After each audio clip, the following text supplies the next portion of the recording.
नमस्कार दोस्तों, ज्ञान वृष्टि चैनल में आपका हार्दिक स्वागत है।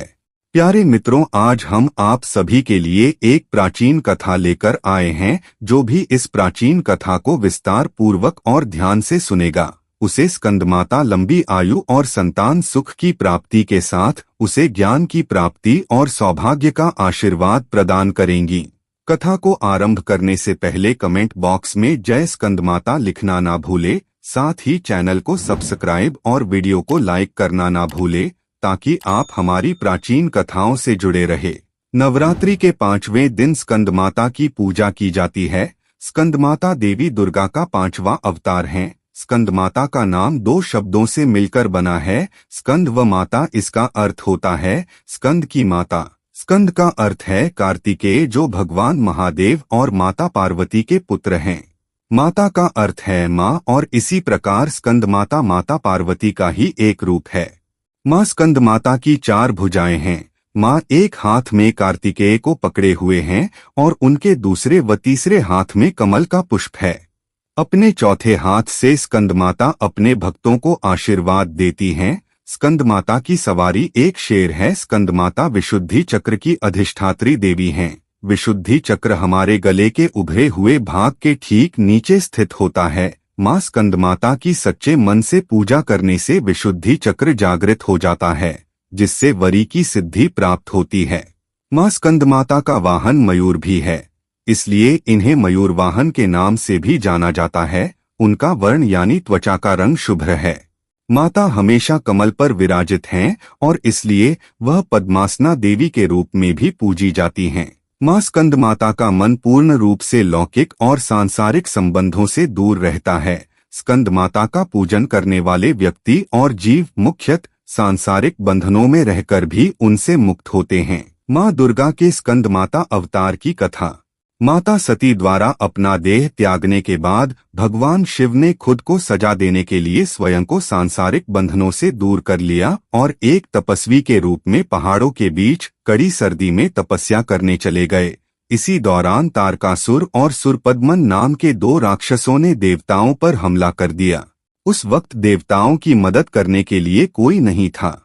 तारकासुर और सुरपद्मन नाम के दोनों राक्षसों को ब्रह्मा जी द्वारा यह वरदान प्राप्त था कि उन्हें मारने के लिए शिव जी की संतान को ही आना होगा। उन राक्षसों ने चारों ओर कलह का माहौल बनाया हुआ था और अपने आसपास हर किसी को परेशान करते रहते थे। इन दोनों राक्षसों के अत्याचारों को देख देवतागण भी चिंतित थे। तब सभी देवतागण भगवान विष्णु के पास गए और उन्हें अपना दुख सुनाया, परंतु विष्णु जी ने उनकी कोई सहायता नहीं की। विष्णु जी से मदद न मिलने पर देवताओं ने नारद जी के पास जाने का सोचा। उन्होंने नारद जी से कहा कि यदि वह माता पार्वती से भगवान शिव को पति के रूप में पाने के लिए तपस्या करने को कहेंगे, तब शायद भगवान शिव उनसे विवाह कर लें और उनके मिलन से महादेव की संतान जन्म ले, जो उन राक्षसों का वध कर सके। इसलिए नारद जी के कहे अनुसार माता पार्वती ने भगवान शिव को पति के रूप में पाने के लिए घोर तपस्या की और उनकी भक्ति से खुश होकर भगवान शिव ने उनसे विवाह करने का निर्णय लिया। विवाह के पश्चात माता पार्वती और भगवान शिव की ऊर्जा से एक बीज का जन्म हुआ। बीज के अत्यधिक गर्म होने के कारण उसे अग्निदेव को सरवाना नदी में सुरक्षित रखने के लिए सौंप दिया। अग्निदेव भी उसकी गर्मी सह नहीं पाए, इसलिए उन्होंने उस बीज को मां गंगा को सौंप दिया, जो उसे आखिर में सरवाना झील में ले गईं, जहां माता पार्वती पहले से ही पानी के रूप में मौजूद थीं और उस बीज को धारण करते ही वह गर्भवती हो गईं। कुछ समय पश्चात कार्तिकेय ने अपने 6 मुखों के साथ जन्म लिया।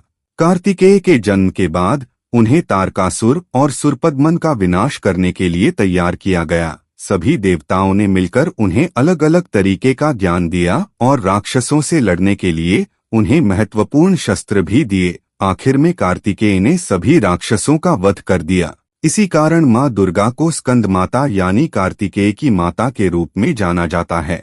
देवी दुर्गा के 5वें स्वरूप में स्कंदमाता की पूजा की जाती है। उन्हें अत्यंत दयालु माना जाता है। कहते हैं कि देवी दुर्गा का यह स्वरूप मातृत्व को परिभाषित करता है। संतान सुख की प्राप्ति के लिए माता की पूजा के साथ ही उनके मंत्र की आराधना का महत्व भी विशेष फलदायी होता है।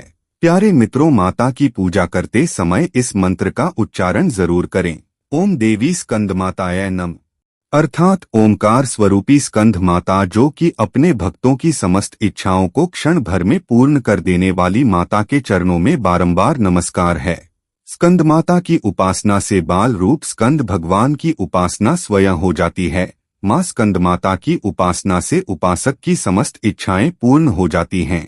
हमें भी स्कंद माता की शरण प्राप्त हो, हमें यही प्रार्थना करनी चाहिए। मित्रों, स्कंद माता की पूजा करने से संतान सुख की प्राप्ति और ज्ञान की प्राप्ति होती है। स्कंद माता की पूजा से मोक्ष का मार्ग सुलभ होता है। माता की पूजा करने से समस्त इच्छाएं पूरी होती हैं और परम शांति और सुख का अनुभव होता है।